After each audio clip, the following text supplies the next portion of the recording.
Mike Reynolds had been planning this filming expedition for months. An avid wildlife documentarian with years of experience tracking and filming elusive creatures, he knew that going after the legendary Sasquatch in Montana's Bob Marshall Wilderness was a whole different ball game. This wasn't just any filming expedition. It was the pinnacle of challenges for someone like Mike, a test of patience, nerve, and preparation against one of nature's most mysterious and elusive creatures.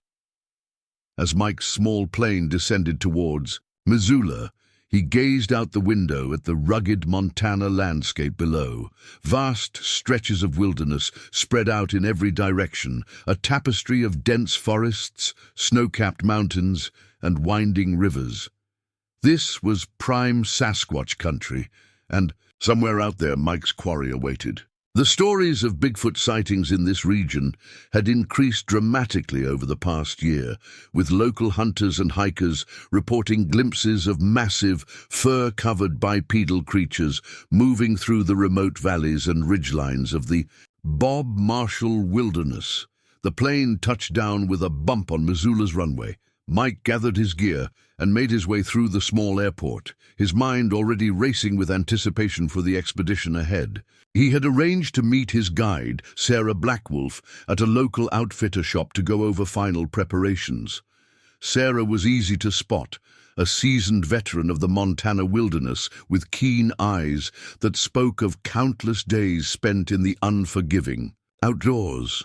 Half Blackfeet Indian, she had grown up on stories of the hairy man of the mountains and had her own encounters that she rarely shared with outsiders.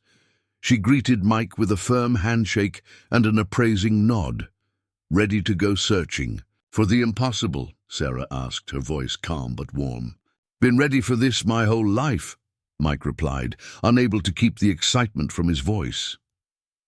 Over steaming cups of coffee, Mike and Sarah pored over maps of the Bob Marshall Wilderness, discussing their planned route and potential hotspots for Sasquatch activity. Sarah's knowledge of the area was encyclopedic, pointing out hidden valleys and remote streams where the most credible sightings had occurred.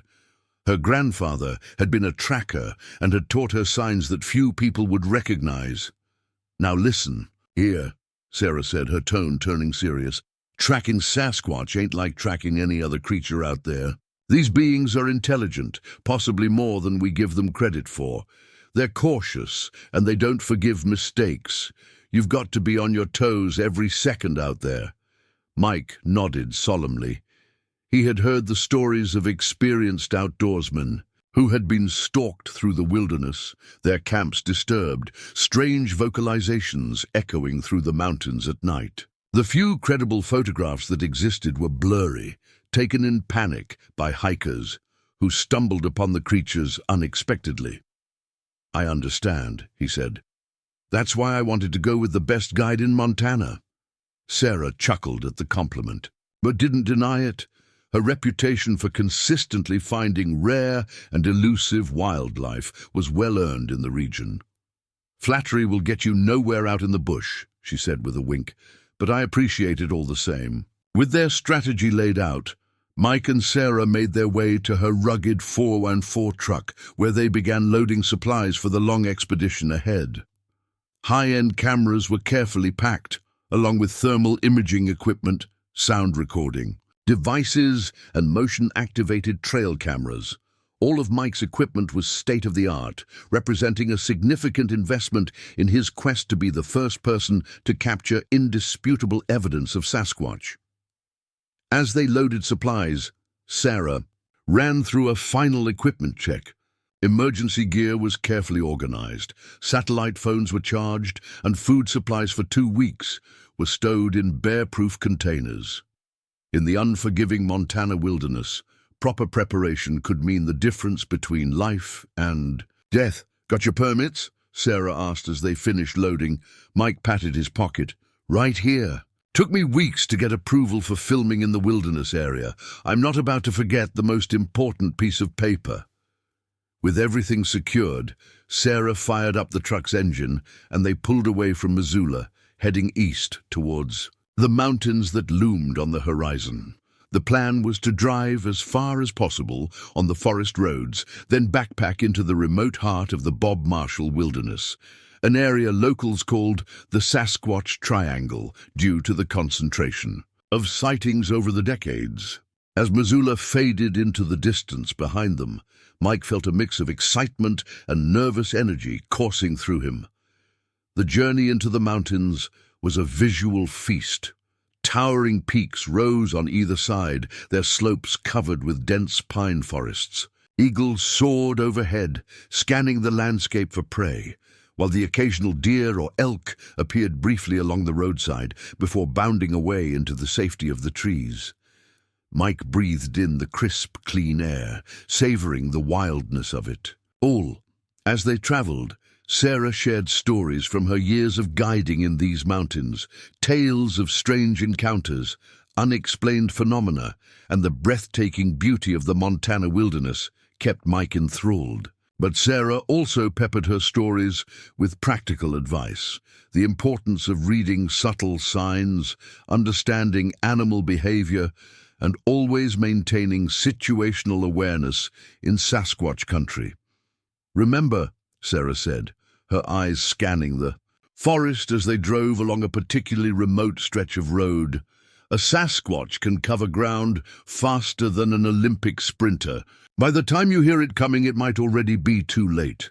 That's why we stay alert, and that's why you never let your guard down." Mike nodded, absorbing every word. He had come prepared, both mentally and physically, but Sarah's words drove home the gravity of what they were about to undertake. This wasn't just a filming expedition. It was a journey into the realm of a creature that remained more legend than fact, despite thousands of reported sightings across North America. As the day wore on, the scenery began to change. The road narrowed and grew rougher. The forest grew wilder, less touched by human hands. Sarah pointed out areas where unusual activity had been reported. Trees snapped at impossible heights. Massive footprints discovered in remote creek beds, strange structures of twisted branches that defied conventional explanation. Finally, as the sun began to dip towards the horizon, painting the sky in brilliant oranges and pinks, Sarah guided the truck onto a barely visible Forest Service road. "This is as far as we go by vehicle," she said, cutting the engine. "We'll camp here tonight and head into the wilderness on foot at first light." They set up camp efficiently, working together to erect their tents and establish a small fire pit. As Mike helped Sarah secure the campsite and prepare dinner, he couldn't help but feel a sense of anticipation building. Tomorrow, they would leave the relative safety of the established roads and venture into true Sasquatch territory.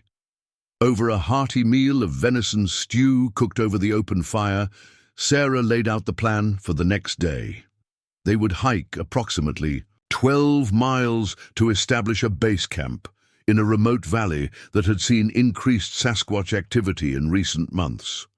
Local hunters had reported strange vocalizations, wood knocks, and even glimpses of massive, fur-covered figures moving through the trees at dawn and dusk. "The key," Sarah explained, her face serious in the flickering firelight, "is to be patient.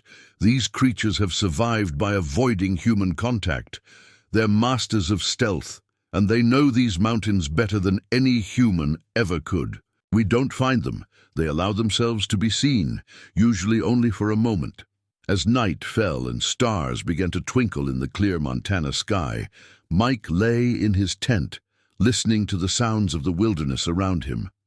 Owls hooted in the distance, the wind whispered through the pine needles, and somewhere far off, a wolf howled at the rising moon. His mind raced with thoughts of the expedition to come, the thrill of potentially capturing footage of a creature that science had yet to officially acknowledge, the challenge of the rugged terrain they would traverse, and yes, the ever-present danger that came with pursuing such an elusive and powerful being.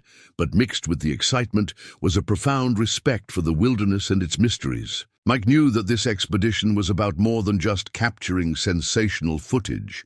It was about documenting a piece of the natural world that remained untamed, unexplained, and largely unexplored by modern science.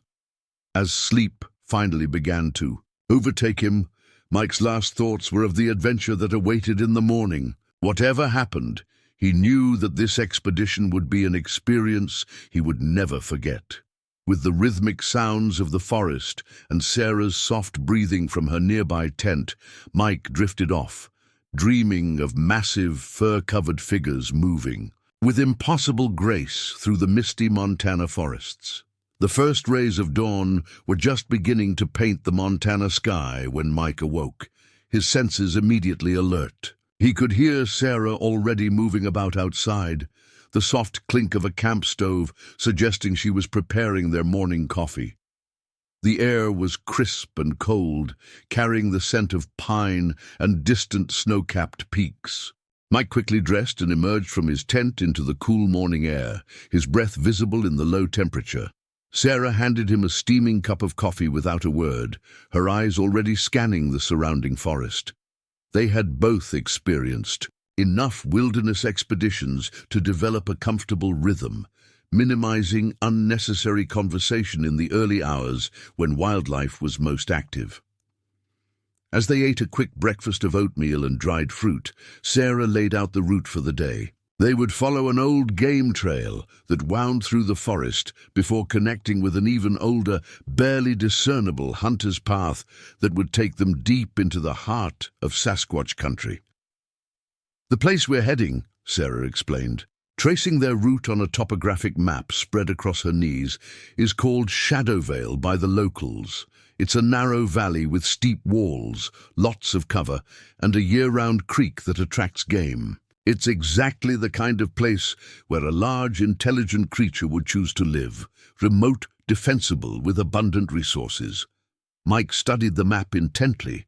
Shadowvale was indeed isolated, at least 15 miles from the nearest maintained trail and surrounded by some of the most rugged terrain in the Bob Marshall wilderness. It was a place few hikers would venture, especially given the area's reputation for strange occurrences and unexplained phenomena.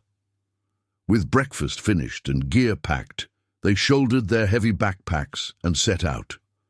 The morning was gloriously clear, the kind of pristine day that made Montana famous. As they moved through the forest, Sarah pointed out various signs of wildlife: deer tracks crossing their path, bark stripped from trees where bears had been marking territory, the distant drumming of a grouse seeking a mate. But it was the signs that didn't fit the normal patterns of wildlife that Sarah seemed most interested in. At one point she stopped beside a massive pine tree, pointing to a series of claw marks that ran up the trunk nearly 15 feet above the ground. "No bear made those," she said quietly. "Bears claw trees to mark territory and to sharpen their claws, but they don't reach this high, even standing on their hind legs. And look at the pattern, 5 distinct marks, like fingers."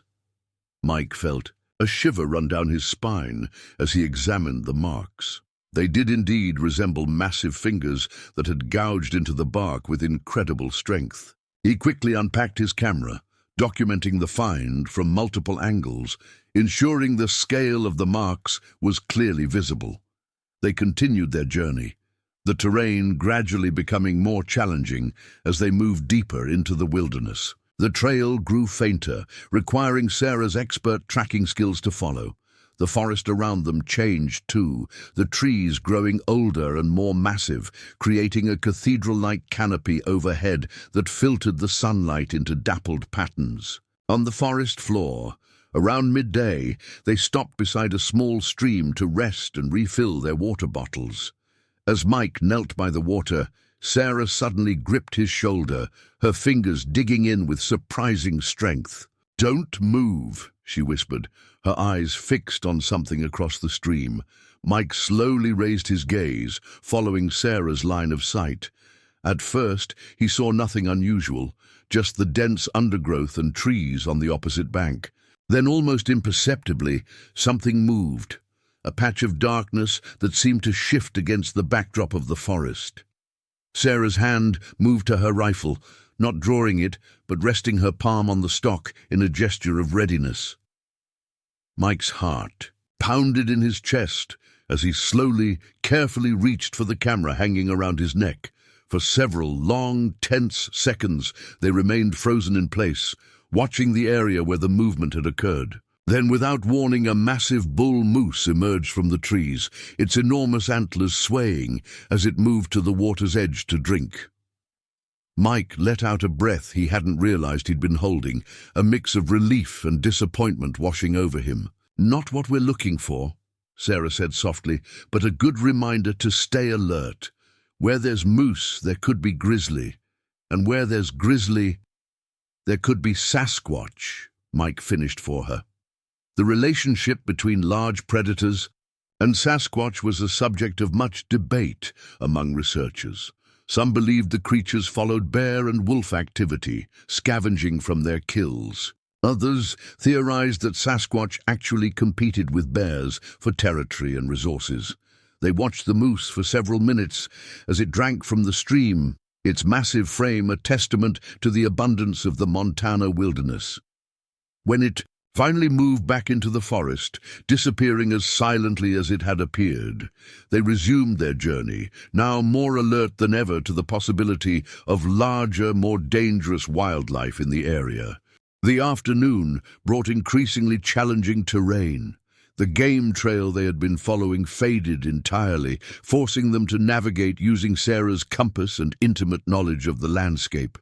They climbed steep ridges only to descend into shadowy valleys, each one seeming more remote and untouched than the last.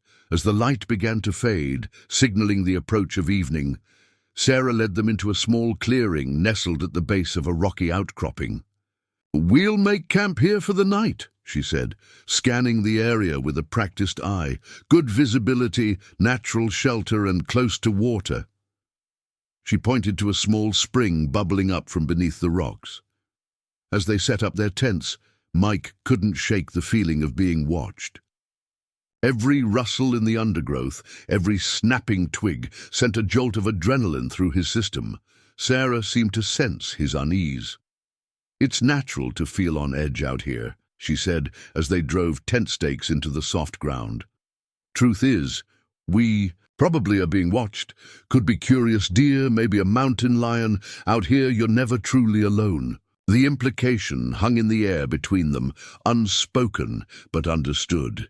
If Sasquatch were real, if they did inhabit these remote wilderness areas, then they would undoubtedly be aware of the human intruders in their domain. With the tents erected, they created a small fire pit and hung their food supplies in a tree well away from the sleeping area. Bears had an incredible sense of smell, and keeping food odors away from camp was crucial. The last thing they wanted was a midnight visitor looking for a snack. As dusk settled over the forest, they sat around the small campfire, eating a dinner of freeze-dried stew and discussing their plans for the following day. According to Sarah's calculations, they should reach Shadowvale by mid-afternoon, giving them enough time to set up a proper base camp before nightfall. "Once we're established," Mike said, outlining his approach, "I'll set up the remote cameras at strategic points around the valley. We'll need to identify game trails, water sources, any areas that might attract a large omnivorous creature." Sarah nodded her approval. "Good strategy. I suggest we also establish a pattern of behavior, consistent meal times, regular movement patterns. If there are Sasquatch in the area, they'll be observing us, learning our habits. Predictability might make them more comfortable with our presence." The scientific approach appealed to Mike. Despite the sensational nature of his quest, he prided himself on his methodical, evidence-based approach to wildlife documentation. He would apply the same rigorous standards to this expedition, regardless of how fantastic the subject might seem to mainstream science.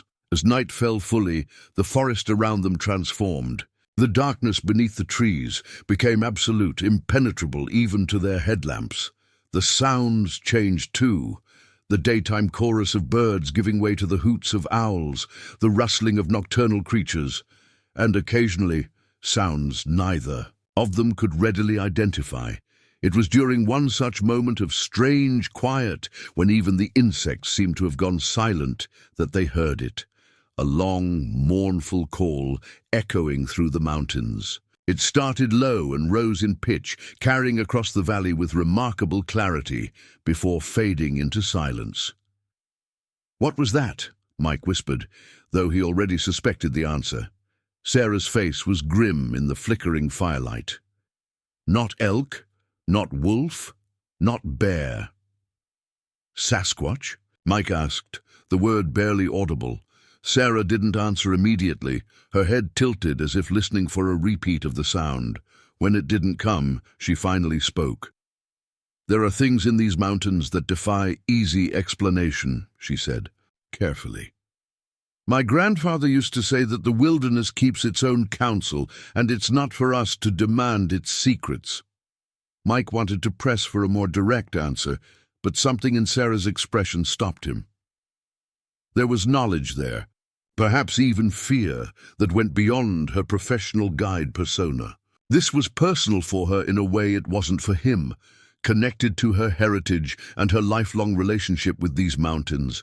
As they prepared for bed, checking their gear one last time and banking the fire, Mike's thoughts were filled with that strange, haunting call.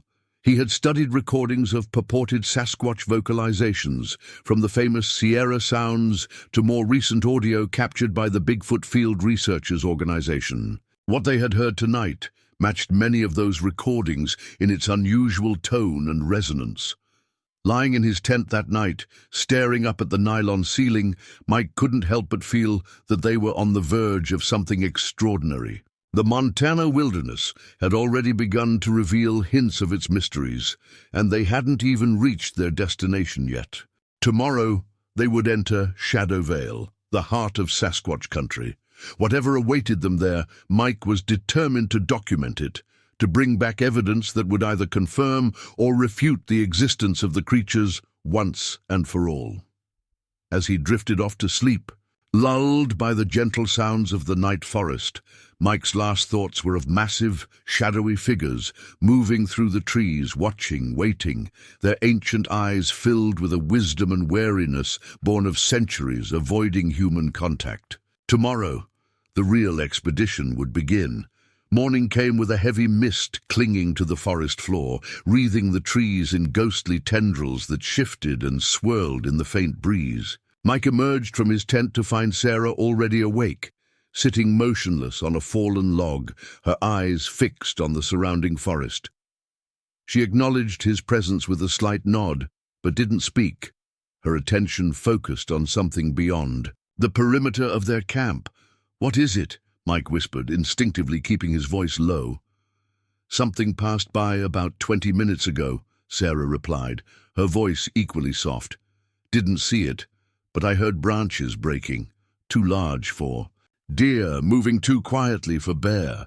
Mike felt his pulse quicken as he scanned the misty forest. The trees stood like silent sentinels, revealing nothing of what might have passed among them in the early dawn hours. "Could it have been what we heard last night?" he asked, referring to the strange vocalization that had echoed through the mountains. Sarah finally turned to look at him, her expression unreadable. "Maybe. Or it could have been any of a dozen other creatures that call these mountains home. Let's not jump to conclusions too quickly. They broke camp efficiently, leaving minimal trace of their overnight stay." As Mike shouldered his heavy pack, adjusting the straps to distribute the weight more evenly, Sarah knelt beside a patch of disturbed earth at the edge of the clearing. "Come look at this," she said, her voice tight with an emotion Mike couldn't quite identify. He joined her, crouching to examine what had caught her attention. There, pressed into the soft soil, was a footprint unlike any he had ever seen before. It was enormous, easily 16 inches long and proportionally wide, with 5 distinct toe impressions. The track showed clear dermal ridges, the equivalent of human fingerprints, visible in the compressed soil. "Is that—" Mike couldn't finish the question, his scientific skepticism battling with the undeniable evidence before his eyes. Not bear, not moose, not human, Sarah said quietly, running, her fingers along the edge of the impression without touching the print itself. And fresh, from this morning, while the ground was still damp with dew. Mike hurriedly unpacked his camera, fitting it with a macro lens to capture the extraordinary find from multiple angles. He placed a ruler beside the print for scale, his hands trembling slightly with excitement and awe. "This changes everything," he breathed, reviewing the images on his camera's display. "This is better than any print I've seen in the research literature." Sarah watched him work, her expression guarded. "There'll be more," she said finally. "They rarely travel alone in this season." Mike looked up sharply. "They? You mean—" "We should move on," Sarah interrupted, rising to her feet in one fluid motion. "We've still got at least 8 miles to cover before we reach Shadow Vale, and the terrain gets rougher from here." As they resumed their journey, Mike's mind raced with the implications of what they had just discovered. The footprint was far more defined and detailed than the typical ambiguous impressions found in most Bigfoot investigations. If the creatures did indeed travel in groups, as Sarah had suggested, they might be on the verge of documenting not just the existence of Sasquatch, but their social behavior as well. The morning's hike proved as challenging as Sarah had promised. The trail, such as it was, wound through increasingly difficult terrain, up steep slopes covered in loose scree, through dense thickets of wild raspberries that tore at their clothing, and across small streams swollen with late spring runoff. As they walked, Mike noticed Sarah stopping periodically to examine broken branches, twisted saplings, and other subtle signs that would have been invisible to less experienced eyes. Each time, she offered no explanation for her interest, simply noting what she had observed before moving on. Around midday, they crested a ridge that offered their first glimpse of Shadow Vale. The valley spread out below them, a deep green gash in the rugged mountain landscape.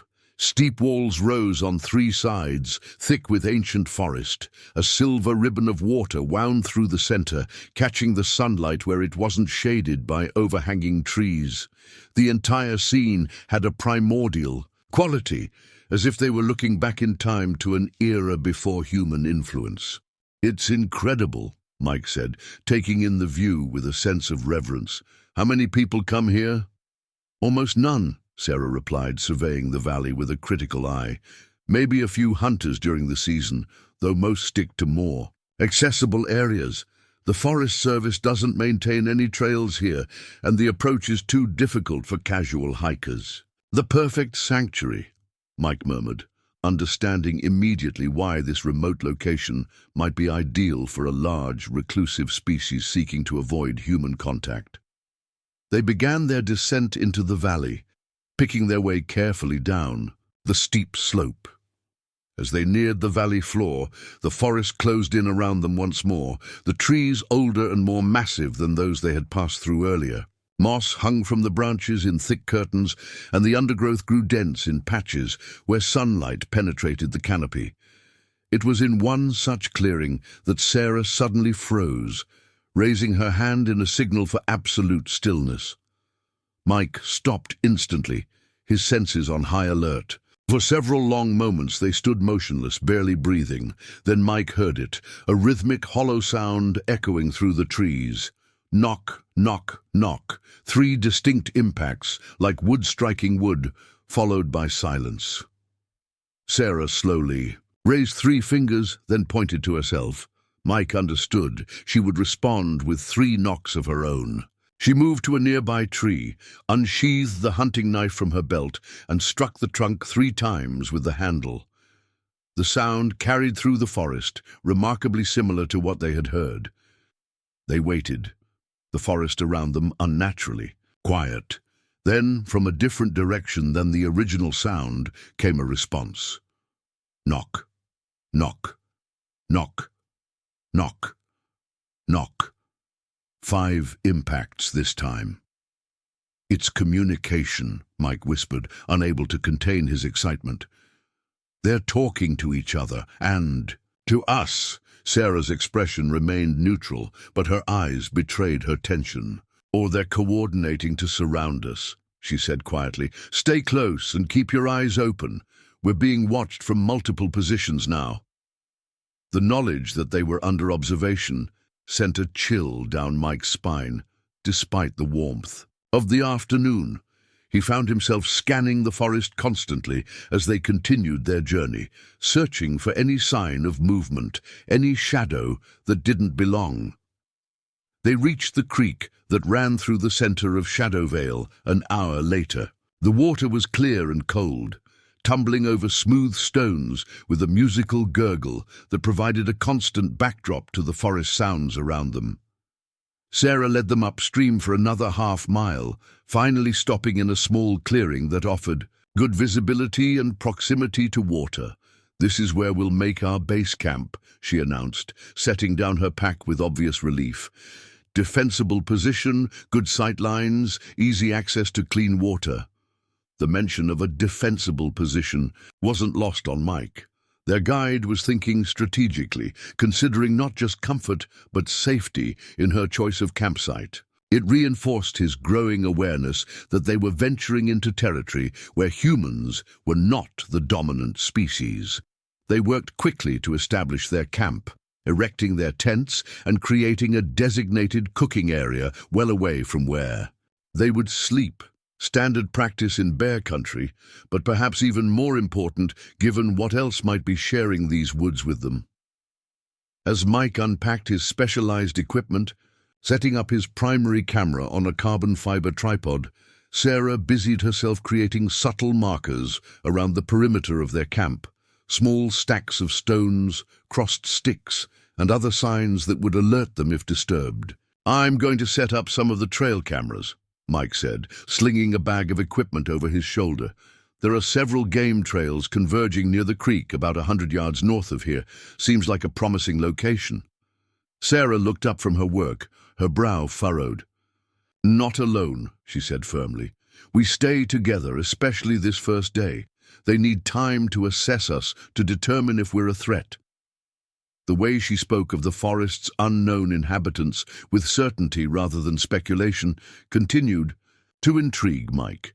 It was clear that Sarah's understanding of Sasquatch went beyond the academic theories and conjecture that dominated the field of cryptozoology.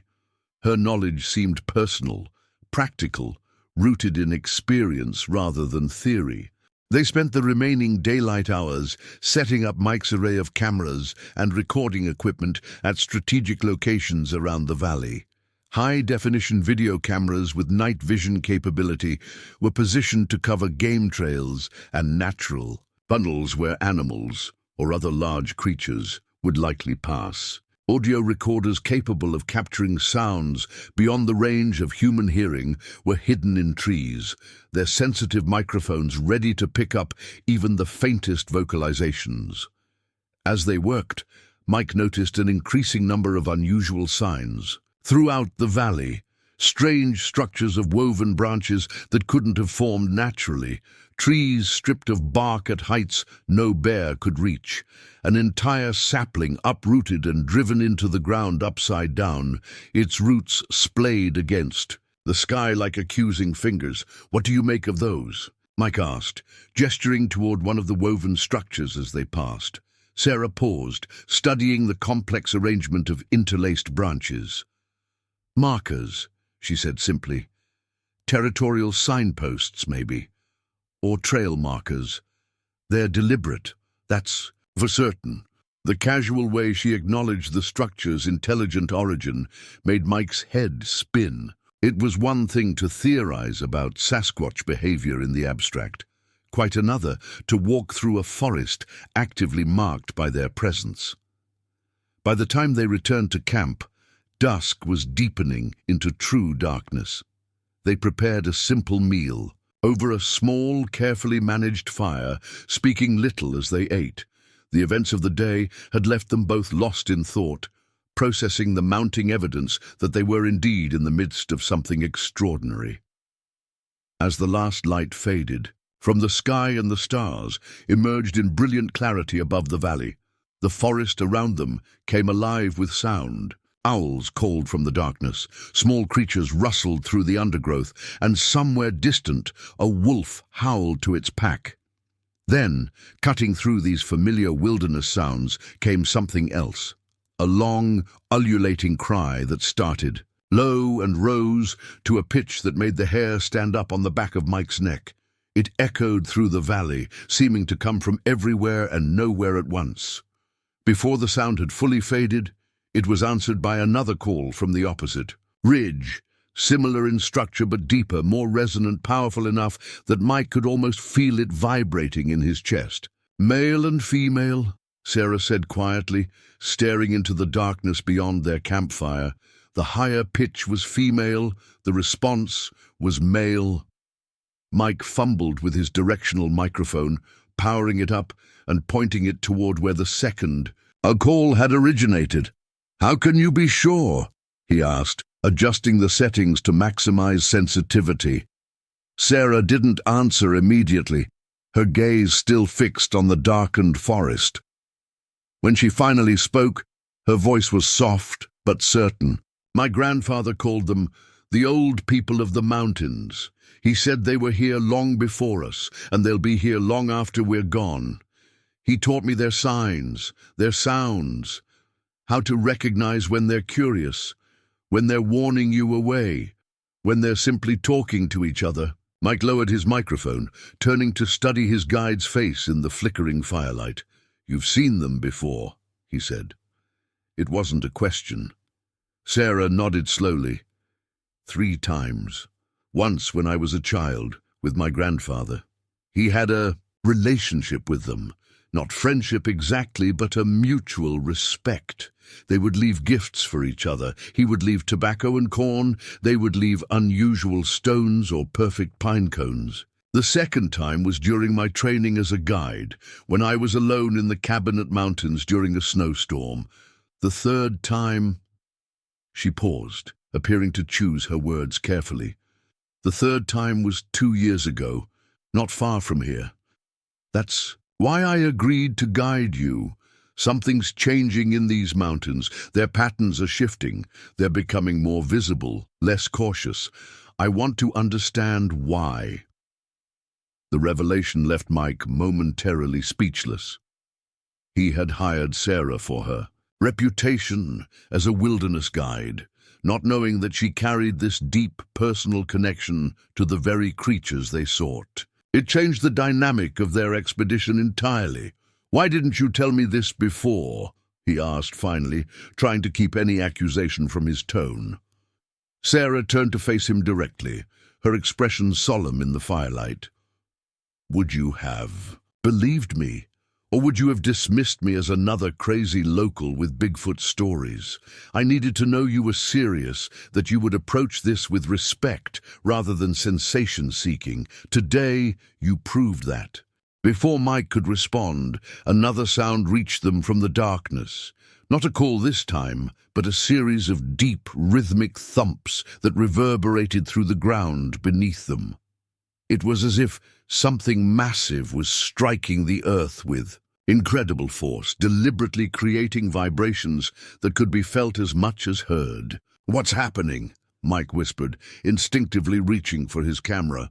"Ground communication," Sarah replied, her voice tense. "They're signaling to each other through the earth itself, and they're close, within 100 yards, I'd guess." Mike swung his camera toward the perimeter of their camp, switching to night vision mode. Through the viewfinder, the forest was transformed into an eerie landscape of green-tinted shadows and highlighted shapes. He panned slowly, methodically scanning the trees that surrounded their clearing. For several long moments, he saw nothing unusual. Just trees and undergrowth rendered strange and unfamiliar by the camera's electronic eye. Then, as he swept past a particularly dense stand of pines, something moved. Mike froze, his breath catching in his throat. He carefully adjusted the focus, zooming in on the area where he detected movement. At first, he saw nothing, just the still trunks of ancient pines. Then, almost imperceptibly, one of the trunks shifted position. It wasn't a tree at all, but a figure. enormous, bipedal, covered in what appeared to be thick hair or fur. It stood with unnatural stillness, partly concealed by the genuine trees around it, watching their camp with an intelligence that was unmistakable even through the camera's digital display. "Sarah," Mike breathed, barely able to form the word. 3 o'clock, about 70 yards out, standing beside the lightning-struck pine. Sarah didn't turn her head, didn't make any sudden movements. Instead, she slowly raised her right hand, palm outward, in what was clearly a gesture of peaceful acknowledgement. Then, with her left hand, she reached into a pouch at her belt and withdrew something that she placed deliberately on the ground in front of her. "What are you doing?" Mike asked, not daring to take his eye from the viewfinder where the massive figure remained motionless, watching. "Making an offering," Sarah replied softly, "the same way my grandfather taught me. Tobacco for respect, corn for sustenance, a smooth river stone for strength. It's an ancient ritual older than any language still spoken." Mike continued filming, his hands steady despite the adrenaline coursing through his system. Through the camera's night vision, he could make out more details of the watching figure, its massive shoulders, the distinctive conical shape of its head, the arms that hung longer than a human's would, reaching almost to its knees. "There's a second one," Sarah whispered suddenly. "Behind us, near the creek." Mike wanted desperately to swing his camera around, to capture footage of the other creature, but he dared not lose sight of the first. It had shifted position slightly, its head tilted as if in curiosity or consideration. The thumping sounds came again, more urgently now, the vibrations traveling through the earth to where they sat. It was impossible to tell which of the creatures was creating the sounds, or if perhaps both were contributing to the mysterious communication. Then, with a suddenness that made Mike jump, the figure in his viewfinder moved. It stepped forward, into a partially clear space between the trees, fully revealing itself for the first time. In the night vision display, Mike could see it clearly, at least 8 feet tall, massively built, covered in thick fur or hair that appeared dark in the monochrome green of the night vision. Mike zoomed in on its face, capturing details that few, if any, humans had ever documented. The creature's features were a haunting blend of human and ape characteristics, a prominent brow ridge, deep-set eyes that reflected the camera's infrared light, a wide nose, and a mouth set in what seemed to be a grim line of evaluation. It raised one massive hand, palm outward, mimicking Sarah's earlier gesture with uncanny precision. Then, with deliberate slowness, it reached down and picked up a sizable branch from the forest floor. For one terrifying moment, Mike thought it might throw the branch at them or use it as a weapon. Instead, the creature placed the branch carefully on the ground, arranging it to point directly at them before backing away into the deeper shadows of the forest. "It's a response to my offering," Sarah explained, her voice filled with something like reverence. "A message." "What kind of message?" Mike asked, still filming as the massive figure retreated, moving with remarkable silence despite its size.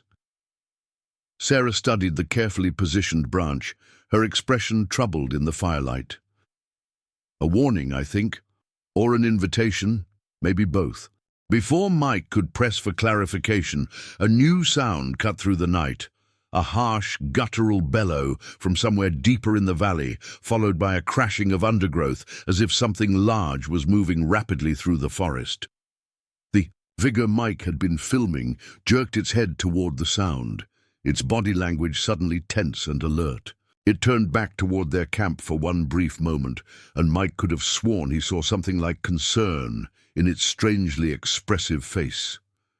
Then it was gone, melting into the darkness with a speed and silence that defied its massive size. "Something's wrong," Sarah said, rising to her feet in one fluid motion. That wasn't a normal vocalization. That was alarm or aggression. The crashing sounds grew louder, punctuated by more bellows, and now a second voice, higher but equally powerful, joining. in what could only be described as an argument or confrontation. They're fighting, Mike realized, already packing up his tripod-mounted camera and reaching for a smaller handheld unit better suited for mobile filming. Two of them, coming this way. Sarah grabbed her rifle, checking that it was loaded but keeping the safety engaged. "We need to move," she said urgently. "When they fight, they're unpredictable, dangerous. They won't distinguish between threats and bystanders." But Mike was already moving in the opposite direction, toward the sounds of the approaching conflict, his camera at the ready. "This is what we came for," he called back to Sarah. "The chance to document behaviors no one has ever captured on film." Sarah hesitated only briefly before cursing under her breath and following him, her rifle held ready. "Stay behind me," she ordered as she caught up. "And if I say run, you run. No questions, no delay." They moved through the darkened forest, as quickly as they dared, guided by the increasingly loud sounds of the confrontation. The bellows and roars had taken on a rhythm now, almost like a terrible conversation, punctuated by the sounds of breaking branches and small trees being uprooted or snapped. Mike switched his camera to night vision mode as they approached a small clearing illuminated only by the cold light of the stars. What he saw through the viewfinder stopped him in his tracks. Two enormous figures circled each other in the clearing, their movements a strange combination of human and animal. Both were easily over 8 feet tall, covered in thick fur, their massive muscles visible even beneath their shaggy coats. One was darker, with silver-tipped hair across its shoulders and back. The other was slightly smaller but more agile, its fur a more uniform brown. The silverback roared, beating its chest in a display that reminded Mike of gorilla behavior. Though the creature was clearly no gorilla, it was undeniably a Sasquatch, exactly as described in countless eyewitness accounts, yet simultaneously unlike anything Mike had imagined. The brown one responded with its own display, picking up a fallen log and hurling it with such force that it shattered against a tree at the edge of the clearing. The demonstration of strength was staggering, beyond anything a human could achieve. "What are they fighting about?" Mike whispered, unable to tear his eyes from the viewfinder as he captured the extraordinary scene. Sarah didn't answer immediately, her attention fixed on the confrontation before them. When she finally spoke, her voice was so low that Mike barely heard her over the sounds of the fighting creatures. "Territory, maybe, or status, or—" She paused, then continued reluctantly, "Or a female. It's the right season for mating conflicts." As if in confirmation of her words, a third call echoed through the valley. The same higher-pitched vocalization they had heard earlier, but now with an urgency that cut through the sounds of the fighting males. The effect on the combatants was immediate. Both turned toward the sound, momentarily forgetting their conflict. The silverback bellowed in response, a call that seemed to contain both reassurance and warning. The brown one used the distraction to charge, lowering its massive shoulder and driving into its opponent with incredible force. The impact sent both creatures crashing to the ground, where they grappled with frightening intensity, each seeking to gain advantage over the other. The ground shook with their struggle, small trees and undergrowth crushed beneath their massive bodies. Mike continued filming, his camera steady despite the adrenaline surging through his system. He was capturing behavior never before documented, proof not just of the creature's existence, but of their complex social dynamics. Then, with a sudden, violent movement, the silverback gained the upper hand. It pinned its opponent to the ground, one massive hand around the brown one's throat, the other raised in a fist that could easily crush a human skull. For a heartbeat, it seemed the fight might end in death. Then, unexpectedly, the silverback released its grip and stood, throwing back its head in a roar of triumph. The brown one scrambled away, clearly defeated but apparently allowed to retreat, without further harm. As the brown Sasquatch disappeared into the forest, the silverback turned slowly, its breathing heavy from exertion. It scanned the clearing, as if sensing the human observers hidden at its edge. Mike held his breath, the camera still recording, as the massive creature's gaze swept past their position. For a moment, he was certain they had gone undetected. Then, the Sasquatch's head snapped back, its eyes fixing directly on where they stood, concealed in the shadows. It took a step toward them, its posture suddenly tense with newfound threat awareness. Another step, then another. "Don't move," Sarah breathed, her rifle now raised but not aimed directly at the approaching creature. Not a sound, not a twitch. Mike remained frozen, the camera continuing to record as the massive Sasquatch advanced toward their hiding place, its intentions unknown but its power undeniable. They were witnessing something few humans had ever seen, and if the creature's approach was any indication, they were about to experience a close encounter that would either make history or end in disaster. The silver-backed Sasquatch stopped, mere yards from Mike and Sarah, its massive frame blocking out the stars behind it. In a heart-stopping moment, it reached toward them, not in aggression, but with an open palm, mimicking Sarah's earlier gesture of peace. Sarah slowly placed her rifle on the ground and stepped forward, palm raised. The creature's eyes, eerily intelligent, studied her. Recognition flickered in its gaze. "It remembers you," Mike whispered, still filming. The Sasquatch grunted softly, then deliberately turned and walked away, pausing once to look back as if ensuring they followed. They did. It led them to a rock face where ancient pictographs glowed faintly in the moonlight, crude drawings of two-legged figures alongside humans, hands extended toward each other. "They've been trying to communicate for generations," Sarah breathed. Their revelation was interrupted by forest rangers, unexpectedly sweeping the area with spotlights. A search party dispatched when their satellite beacon had activated accidentally. The chaos, Mike's incredible footage, was ruined by electromagnetic interference from the rescue helicopters. All except one frame, a perfectly clear image of the silverback's face, eyes filled with undeniable awareness. Though scientists would debate the image's authenticity for years, Mike and Sarah knew the truth. They returned to the valley annually, leaving offerings but never again carrying cameras. Some mysteries, they realized, deserved to remain mysteries, acknowledged but unproven, shared through stories rather than evidence. And sometimes in the Montana twilight, they would hear wood knocks echoing through the trees, welcoming them back to a secret worth keeping.